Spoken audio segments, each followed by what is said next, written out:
Oh, we are live on location. Charlotte, how do you pronounce your last name? Aschim? Yeah, it's Aschim. It's in Norwegian, but yeah, you put it correctly in English.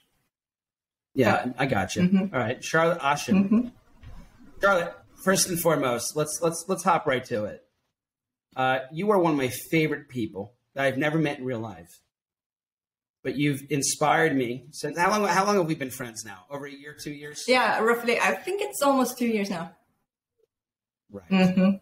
And you bring you've definitely inspired me, and you brought an incredible understanding to what is a pretty sensitive issue right now, which is food waste. And you're probably one of Europe's leading experts on food waste. Is that a fair assumption? Yeah, I would say so. I have some awards showing that that's the fact. Well, the people have spoken. Yeah. And Charlotte, so can you tell us a little bit about first off, who are you? What is Total Ctrl? And give me the elevator pitch so the people who don't know who you are can kind of get a little understanding. Okay, since it's limited time for an elevator pitch, I'll say, okay, I'm a Norwegian with blue hair. I love tech. Started a tech company 4.5 years ago that is focused on prevention of food waste and increased food traceability. I've been working since the age of 12, mainly in the food industry, but also working in the construction industry, flying drones and building bridges in 3D. But the majority of my work has been within restaurants, hotels, grocery stores, gas stations, and so on, next to studying. So I have a master's degree within land management, which basically means if you have any dispute with your neighbors regarding your property lines, I would be the one to negotiate who is right and wrong. Okay. And what is Total Ctrl?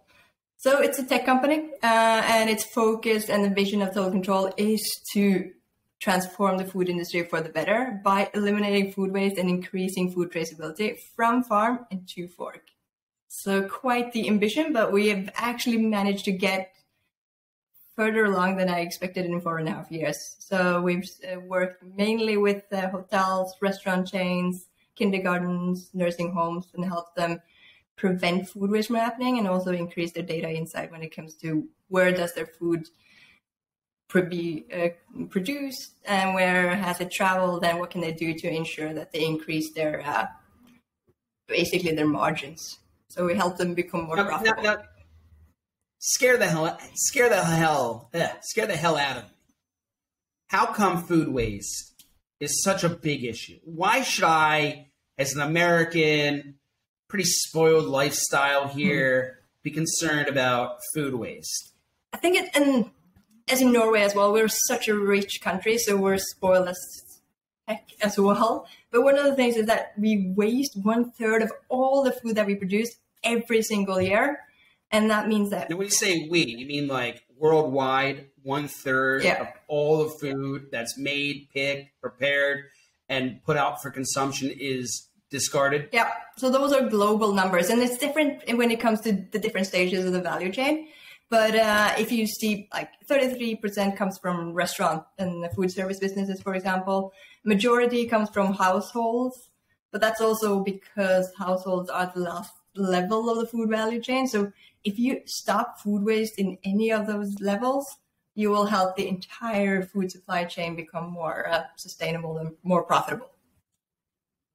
And how are you doing it? So the easiest way of explaining it is our current customers, they use pen and paper to get control over their food inventory. So they buy food from their suppliers. So they use an online platform or they directly order from their suppliers.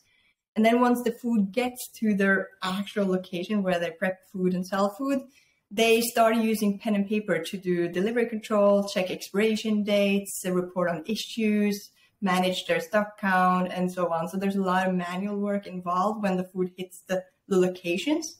So one of the things is that we basically just digitized all of those routines.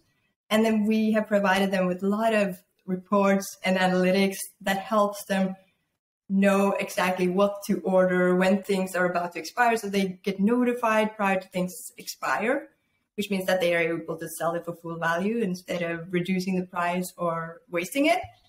And then we've also made it easy for them to report on to accounting and ESG reporting, because there's a lot of upcoming laws now when it comes to food waste, traceability, ESG reporting, the EU taxonomy. There's so much that the food service businesses and the food supply chain in general have to report on to have a license to operate, basically. So we're helping them with that. And so, I mean, this is obviously a pretty big issue. You're talking about, you got billions of people on the planet all making food every day, and a third of their food is going to rot or waste. How come no one else has addressed this? Or is there anyone else addressing this? And what have you figured out that others haven't? So there's a lot of companies that are working on food waste, but the majority of the companies are working with measuring food waste and reporting on food waste, and they're not actually preventing it from happening, which is kind of where we set ourselves apart. We want to make sure that we actually prevent food waste from happening instead of only measuring it and reporting on it. So you have a lot of companies that, for example, has physical hardware like weights, where they have weights in the restaurant location and they weigh the food waste and then they get data based on that. But we actually take it one step back and make sure that we prevent it from even happening.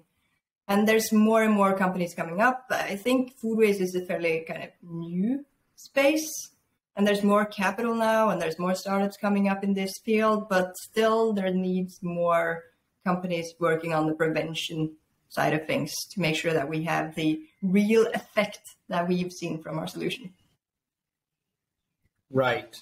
And how do you monetize this? Because I feel like this is like a good nonprofits like approach to kind of doing good for the planet. But like you're telling me you guys have a business and you're actually looking to monetize and make revenue stopping and preventing food waste. How do you do that? One of the key things before we started the company was, okay, if we want to make an impact, and in our case, in making an impact is eliminating food waste, we want to make sure that our business is profitable so we actually can make a huge impact and go global with our technology. So our business model now is that we have an installation fee and then we have a license fee per location per month. So that's how we make money. And we're not only saving our customers food waste, we're also saving them a bunch of time because we're digitizing a lot of their manual work. And we're also increasing their revenue because they're now able to turn over their food quicker, and they can also basically drive more dynamic pricing because they have more data. So that helps them with their overall margins. Okay, that makes sense. And how do you stay on top of all the developing regulatory issues? And, how do you are you helping craft agendas and policies? Because I'm assuming, there's only a handful of people focusing on this. So how do you guys stay ahead and relevant? So one of the things that we've done in Norway, for example, we have our own food waste network where we have people that are focused on policy making and everything within the industry. And there's others that are focused more on the tech and the nonprofit side of things. So we are a mix of experts that kind of are impacting the Norwegian scene. But we also have frameworks from the EU now that are pushing more our industry that we're also leveraging when we're going out and making sure that we can help our customers. And we're not only saving our customers food waste, we're also saving them a bunch of time because we're digitizing a lot of their manual work. And we're also increasing their revenue because they're now able to turn over their food quicker, and they can also basically drive more dynamic pricing because they have more data. So that helps them with their overall margins. Okay, that makes sense. And how do you stay on top of all the developing regulatory issues? And, how do you are you helping craft agendas and policies? Because I'm assuming, there's only a handful of people focusing on this. So how do you guys stay ahead and relevant? So one of the things that we've done in Norway, for example, we have our own food waste network where we have people that are focused on policy making and everything within the industry. And there's others that are focused more on the tech and the nonprofit side of things. So we are a mix of experts that kind of are impacting the Norwegian scene. But we also have frameworks from the EU now that are pushing more our industry that we're also leveraging when we're going out and making sure that we can help our customers. But there are a lot more things that we are doing as a company to make sure that we put our expertise to where it's needed, to make sure that every country around the world actually are prepared for the upcoming laws and regulations and are helped to comply to them. So we want to be a helper, not a company that people fear. All right. And you say traceability. You want to unpack that for me? Like, what do you mean? Yeah. So one of the things when I started the company, and the background for me even starting the company was when I worked in grocery stores and hotels and restaurants. I used to spend a lot of time walking the aisles looking for food that was about to expire. And there was pure manual routines. There were Excel sheets. There was no data insight that made it easy for me to move the products faster and sell them for full value. So there's a lot of data and there's a lot of non-data and manual work in the food industry. So increasing food traceability and just making sure that data flows from farm to fork will help the food industry enormously, or in regards to how much they can improve their profitability, how they purchase, how they produce, how they are able to distribute their food and so on. So increasing the food traceability across the value chain is extremely important, and it's most needed, especially now that we see that the food system is fairly broken and now we're so dependent on export and import. We need to make sure that countries around the world and food providers are more self-reliant when things happen. It's climate change, it's war, it's everything external that can impact anybody that's working in the food industry. So the more traceability and transparency we have of the data, the easier it is to operate and the easier it is to feed people. Yeah, talk about farm to fork and really just being totally transparent there.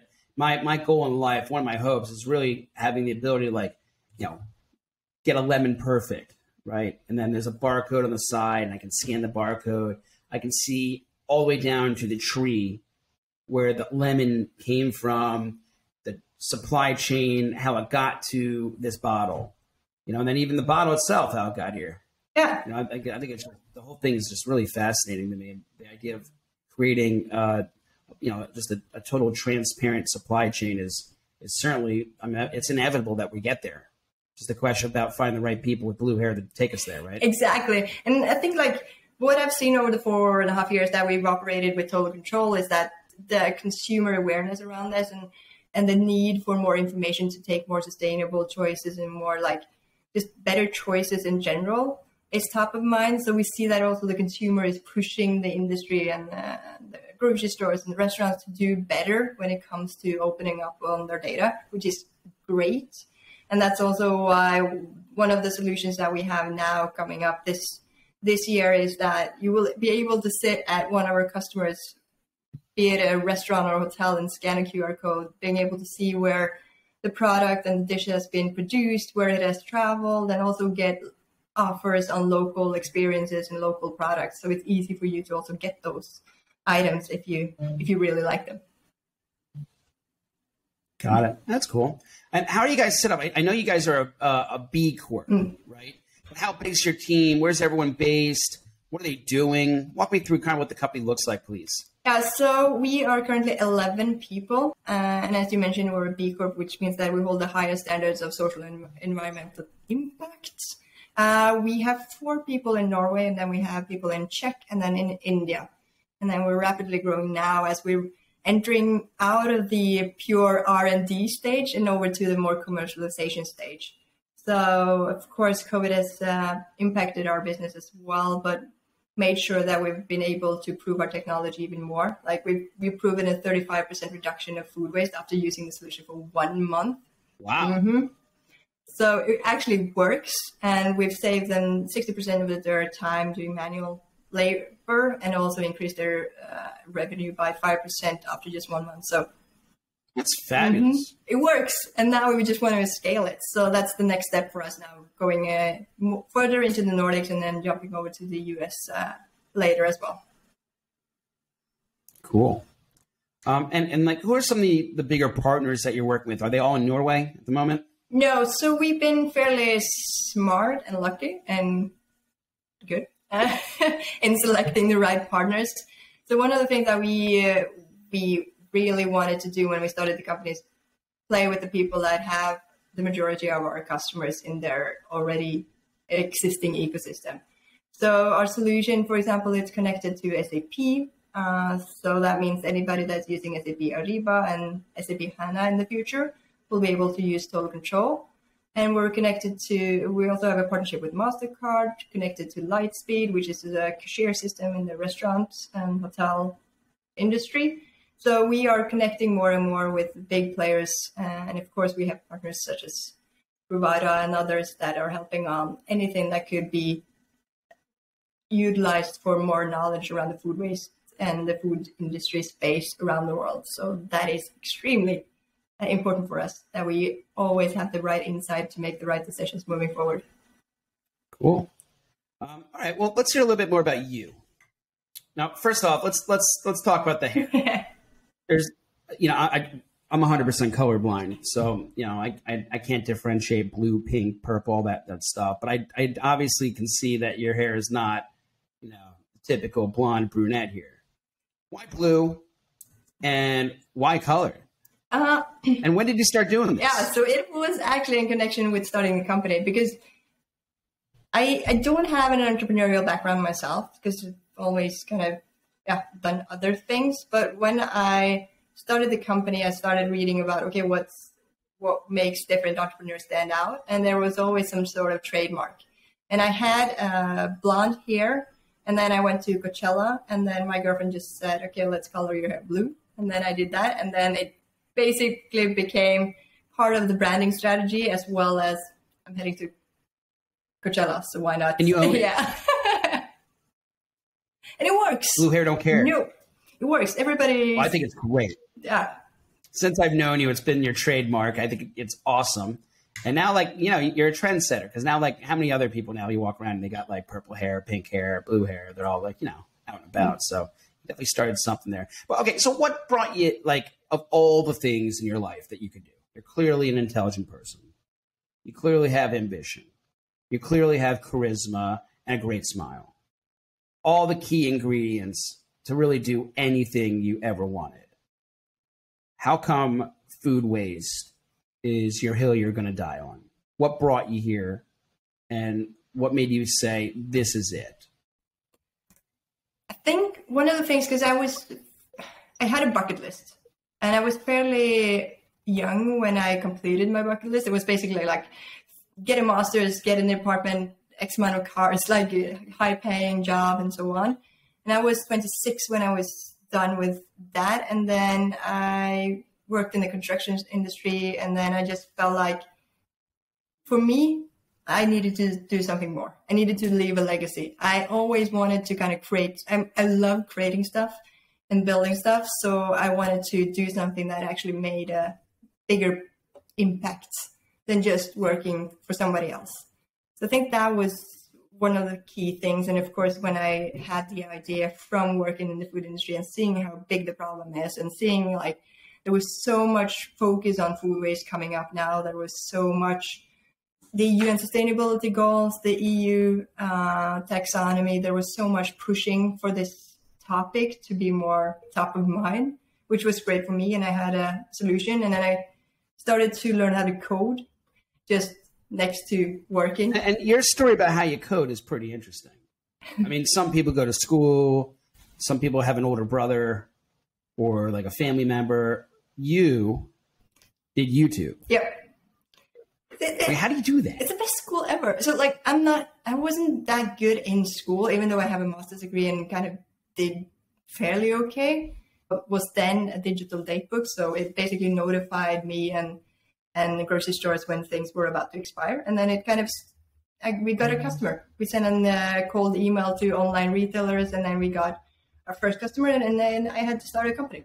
So it was kind of somewhat by coincidence, but also something that I was longing to do for a while.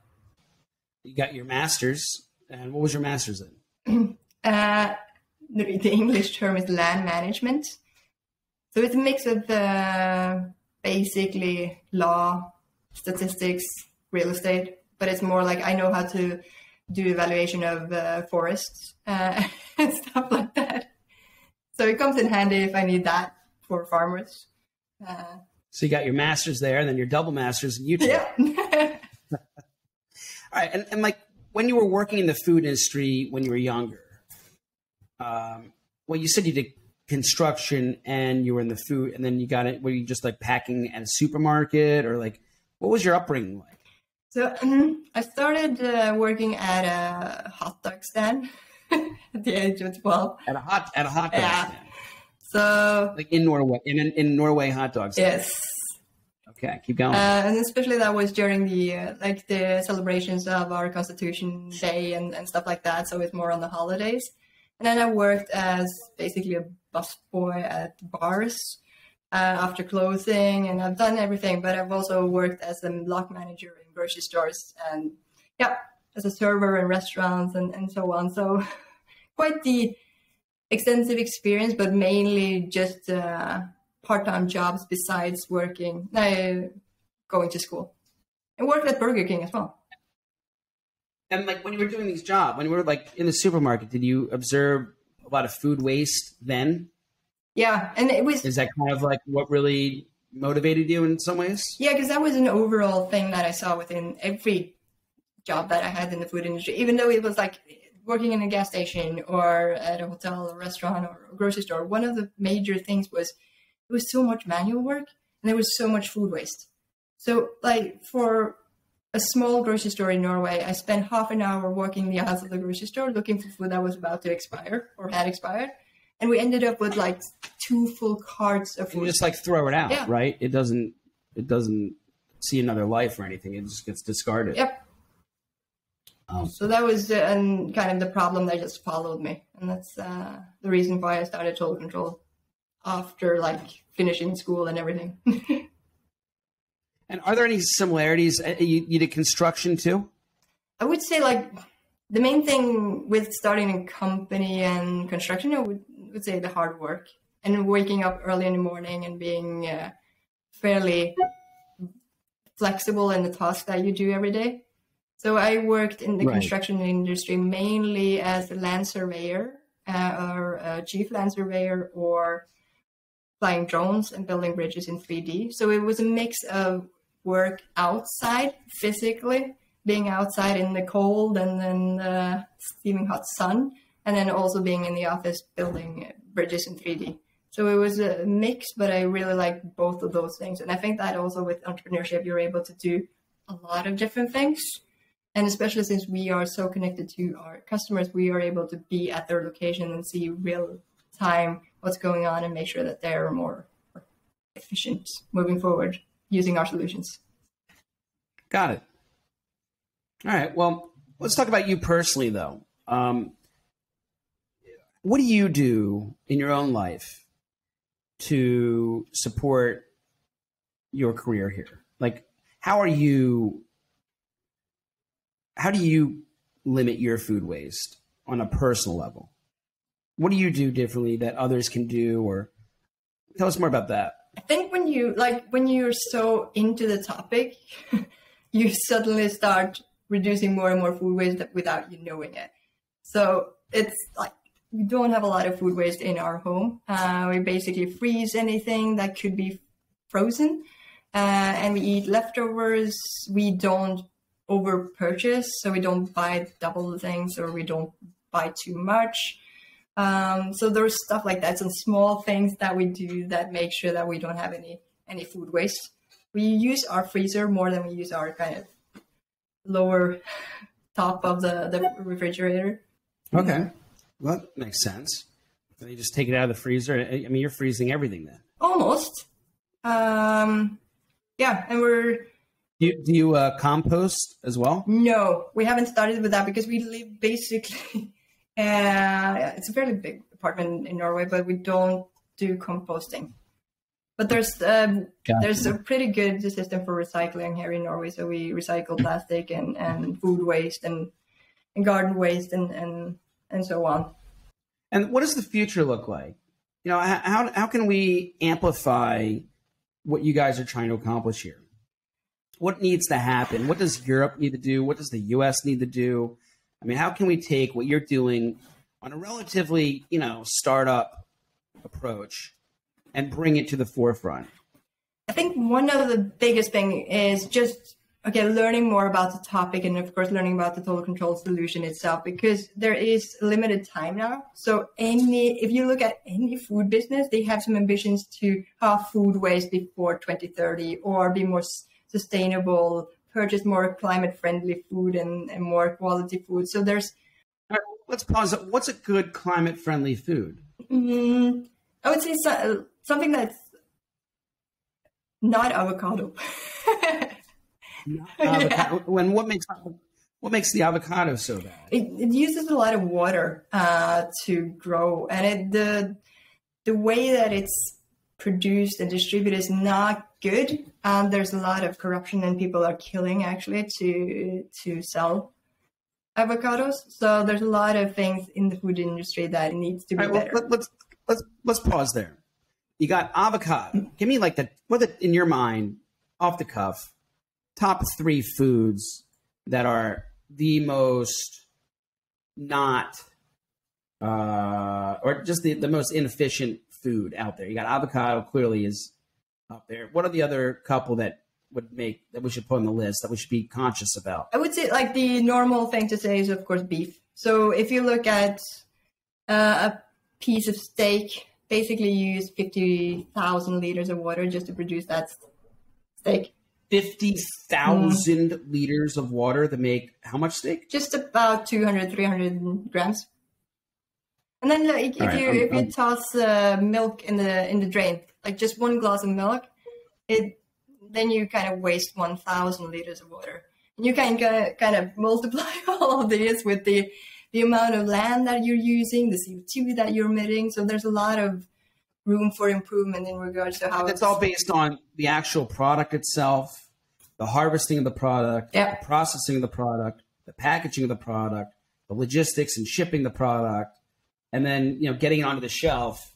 You got a lot of steps to get to where it needs to get to, and that doesn't even include the oil that's being burned or the gasoline in the vehicles, and there's like a whole supply chain that needs to be taken into consideration when you're talking about how you get that avocado from Mexico to your plate in the Mexican restaurant in Norway, I guess, right?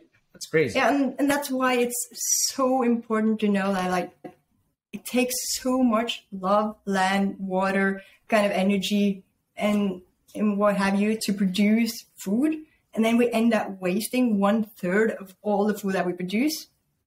That's just crazy, and that on a global scale, it would be around 1.23 trillion euros that we waste. And it makes sense. I'll go to the supermarket, I'll buy a bag of avocados, I'll put them on the shelf. And realistically, maybe there's 4 avocados in that bag. I'll use 2 of them, maybe 3 of them, and then one of them will just rot and I'll just throw it in the trash. That's normal. I mean, that happens to me. I think it happens to everyone. You got that one lonely, sad tomato that's just been sitting in your refrigerator for an extra week. You keep saying you're going to use it, but then it never gets used. Yep. You don't think about how that tomato get here. Yeah, but what's the history of that? Exactly. And the more that we know, the more aware we would be in regards to what we trash as well. You can what's it called in English? You can revitalize salad by putting it in cold water. So if you have any salad that goes badly, you can just put it in cold water with some ice cubes and then it turns good again. So it's a lot of hacks on how you can make sure that your food actually gets better or not as brown as quickly as you might want it to. You can what's it called in English? You can revitalize salad by putting it in cold water. So if you have any salad that goes badly, you can just put it in cold water with some ice cubes and then it turns good again. So it's a lot of hacks on how you can make sure that your food actually gets better or not as brown as quickly as you might want it to. And where did the name Total Control come from? So it was because we wanted our customers to have total control over their food inventory. That was the start. And we wanted them to have total control over their expiration date and just their food in general. So, and then we thought about it, and we also knew that we were a tech company. So CTRL is the last kind of control in our name, and that's because it has the keyboard button. CTRL. Yep. So total control, and it makes sense. We are helping our customers get total control. Charlotte, what's been the hardest part? You've been 4.5 years working on this. Is there like one moment when you're like, I can't do this anymore. I don't know how I'm going to get through the next day. Walk us through the trials and tribulations of being an entrepreneurial founder, getting into food waste. And as a female founder too, I imagine that has some of its own technical challenges too, right? Yeah, and I can answer that in different ways. One of the things that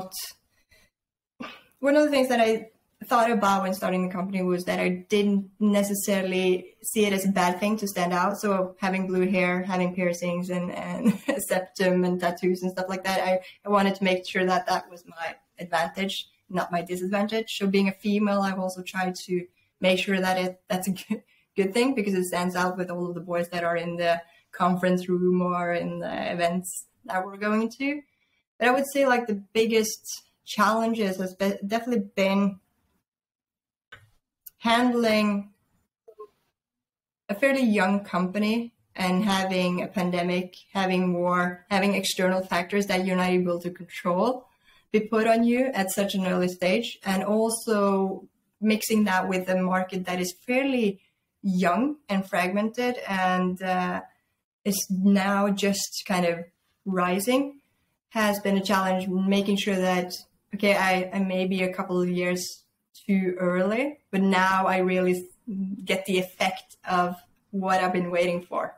So keeping my patience with everything happening to the business, kind of, we've been fairly close to bankrupt. We've been up and down in regards to stuff like that. There's been stuff happening with team members and customers and the technology. So anything like that is fairly normal in a startup, but getting it all at once when the pandemic hit was fairly tough. But I wouldn't say I have had any thoughts of quitting. But because the motivation, like the impact motivation, has always helped. Because I know that our technology worked. I knew that before COVID hit as well. Like, I know it works. So we just want to make sure that we can scale it so it makes the impact that we know we can. Because Total Control will be by far be an enormous player in making sure that we prevent food waste and make the food system more sustainable than ever. And from a funding perspective, who did you raise money from? So we've been bootstrapped fairly long, and then we were part of Founder Institute, so we got some investment from Loyal VC.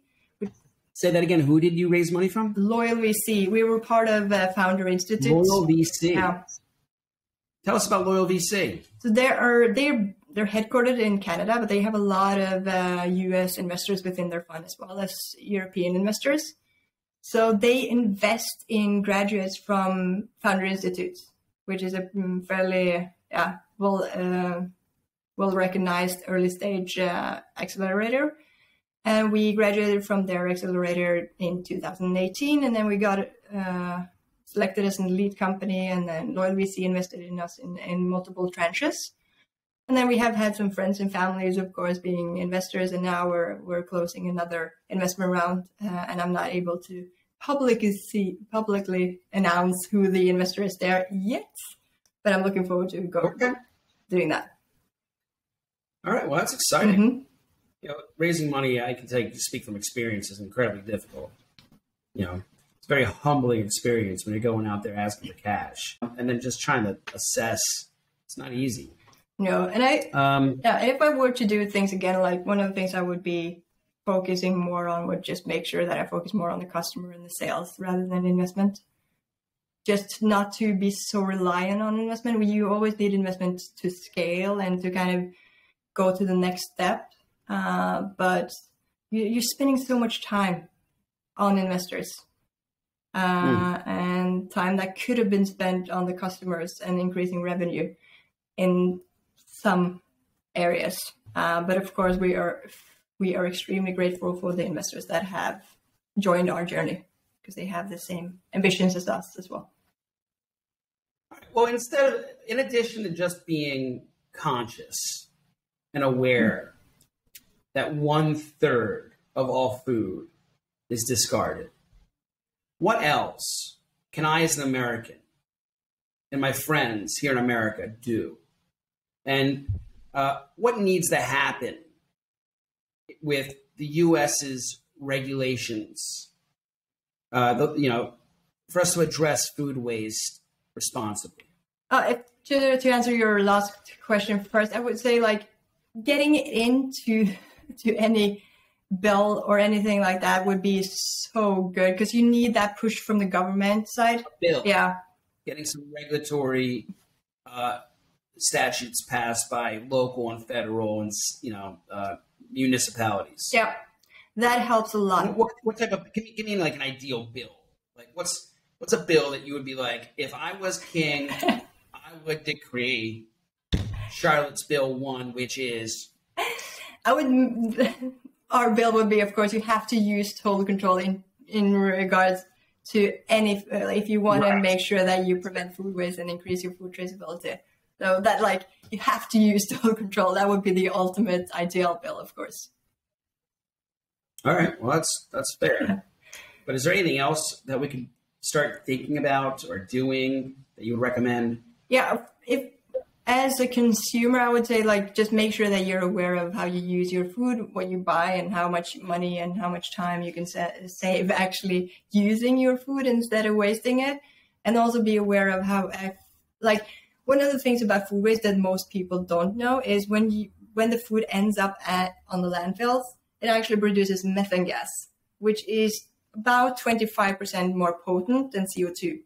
So if we prevent food waste and eliminate it or just reduce it, we will help a lot of the challenges we now have with the CO2 emission, methane gas, and just the climate change aspect of things. So it's increasingly hot in Europe, which is not normal, which is a sign of climate change as well. So the more that we can reduce food waste, you will see an effect on the climate in a positive way as well. And we'll also be able to feed more of the people that are now just increasing in numbers when it comes to hungry people. So, and also as a food industry player, I would say, make sure you know the upcoming laws and regulations that are coming that will have an impact on your business. So for a restaurant, for example, most of the restaurants and hotels, they don't really know that there are Transparency Act laws, there are regulations on food waste and food traceability that they now in the upcoming years will have to report on. And they're not prepared.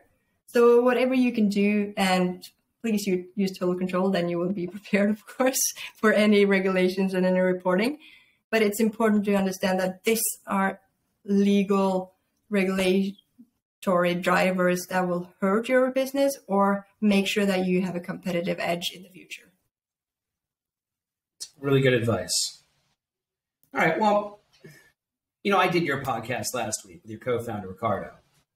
Yeah. How was it? Thank you. I don't know if you had a chance to listen to it, but it was a pretty awesome experience. He really asked some good questions, and I had a great time. And having you on today has been absolute pleasure. You bring a lot to the table. I hope that God, I see you in 10 years receiving a Nobel Peace Prize. You are responsible for helping cut carbon emissions and food waste by billions of tons. And you are the total legend, girl boss who we can idolize and be people's fans' favorites. So I really appreciate your time, and you have my full support, of course. And I really appreciate everything that you're trying to accomplish here. It's a hell of an undertaking. And I hope the God, the blue hair, gives you the strength and to get you across the finish line, because you really are, I think, the best person for the job. Before we get out of here, a couple questions. Shoot. Some little fun ones. Okay. Who inspired you? Is it a family member, a celebrity, a historian, an artist? Who do you wake up every day and you're like, hey, you know who I really think about?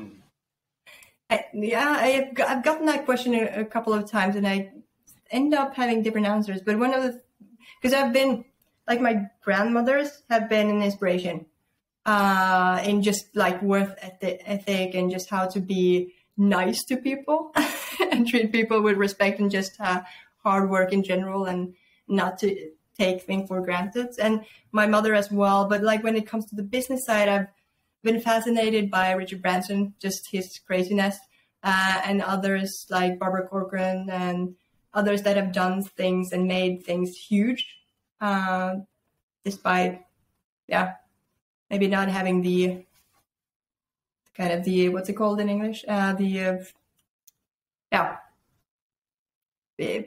They've done things that... What's the word in Norwegian?